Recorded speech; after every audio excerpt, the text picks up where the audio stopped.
All right, you lovely people. I hope you had a good snack. You enjoyed your little thought bubble with Mr. Green.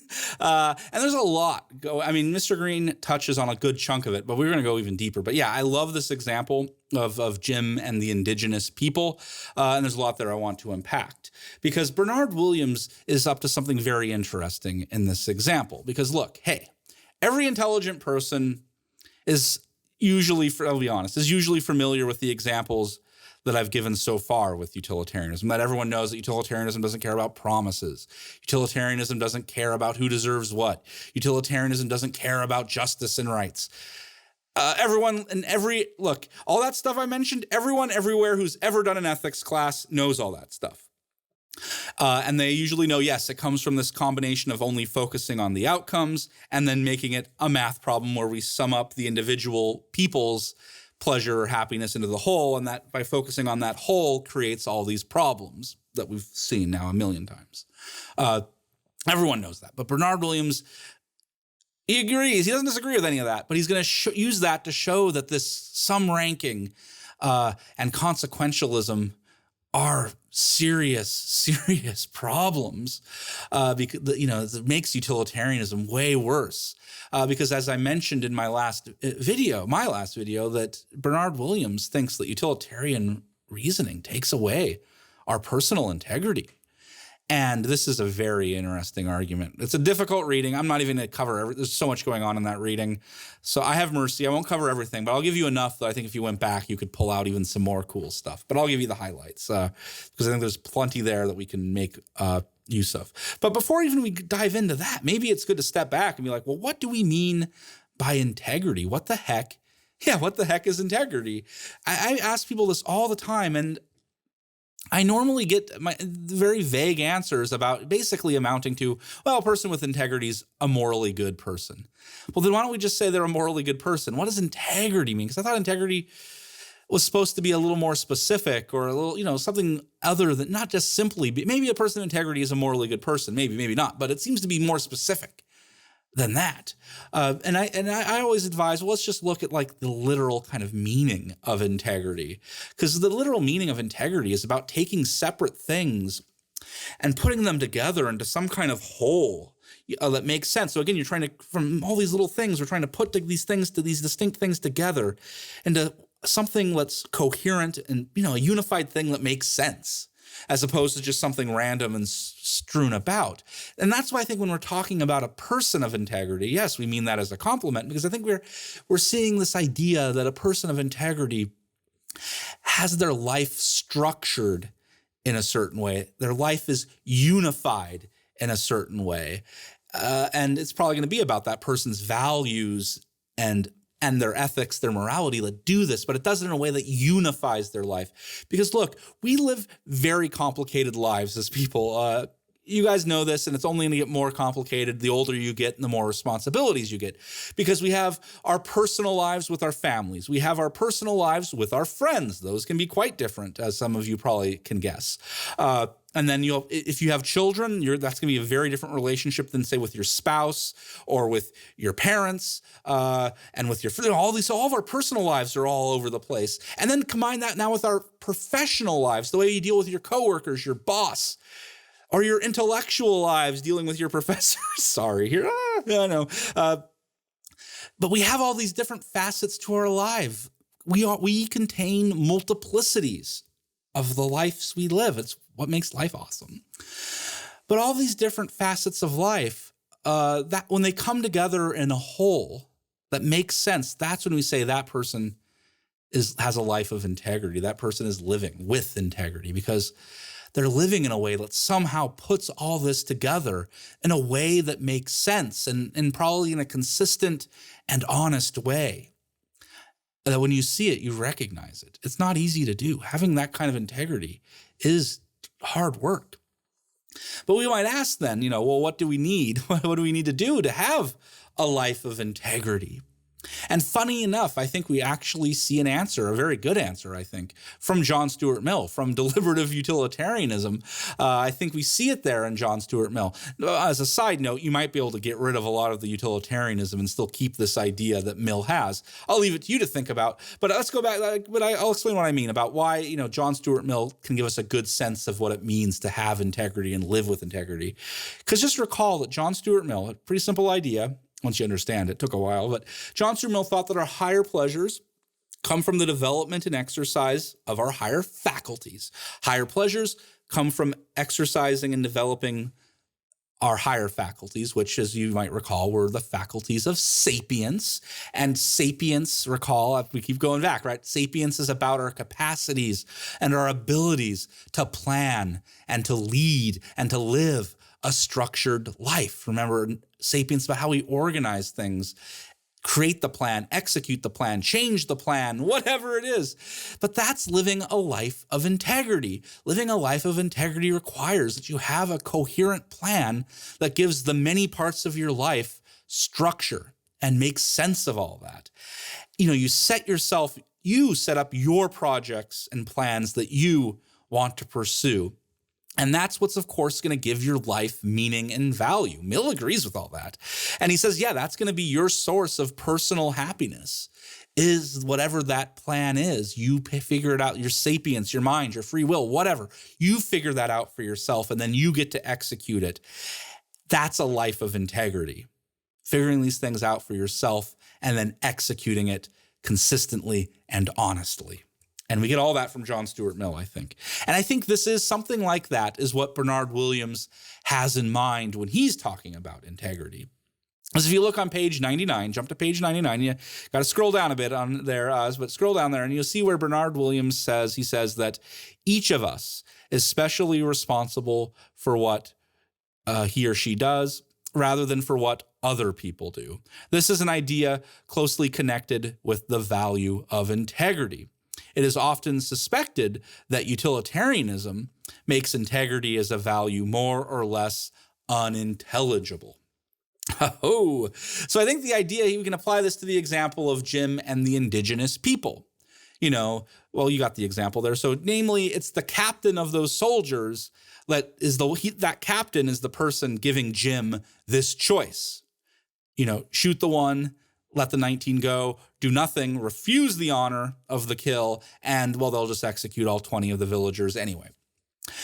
Jim didn't want that choice, right? It's very clear. Jim did not ask for this. He does not want this honor. Jim's plans and projects do not involve killing innocent people in this way. But it's the captain who comes along and co-ops all that. It's the captain who comes in and forces Jim, by giving Jim this choice, to play a central role. Jim is now playing a central role in the captain's cruel plans and the captain's cruel projects for the captain's life. Jim didn't choose or want anything to do with that, but Jim has been saddled with it. But of course, utilitarianism says, hey Jim, the answer's obvious. Grab the gun, shoot one of the villagers, save the 19. But notice what has just happened there. Utilitarianism has alienated Jim from Jim's own plans and projects, because Jim's own plans and projects didn't want anything to do with that kind of choice. But utilitarianism says, too bad. It's the greater good, the greatest happiness that demands that Jim now serve the captain and the captain's cruel plans and projects, because that's how Jim can save more lives, by shooting one, saving the other 19. So if Jim grabs that gun and shoots, Jim is not acting according to Jim's own plans. And so Jim is not acting with integrity. Again, it's integrity to act according to your plans. It's not integrity to do something because it's someone else's plans. Fun fact, this just occurred to me, I apologize, but you can even think about this with yourself. The plans you're living through right now, going to college, getting a degree, whatever subject that is that your plan or is that someone else's plan? Because I know a lot of people, the plan comes from their parents and it's not theirs at all. And that's not integrity then. if you're carrying out someone else's wishes because that's what they expect of you, that's no longer integrity. Integrity is figuring out your plan and acting on that. Fun little side note. Something to think about. Anyway, back to the Jim. So yeah, Jim is being told by utilitarianism to sacrifice his integrity, his plans, on the altar of the greater good. The greater good. But hey, at least Jim has the offer to refuse, right? I mean, he can refuse the honor.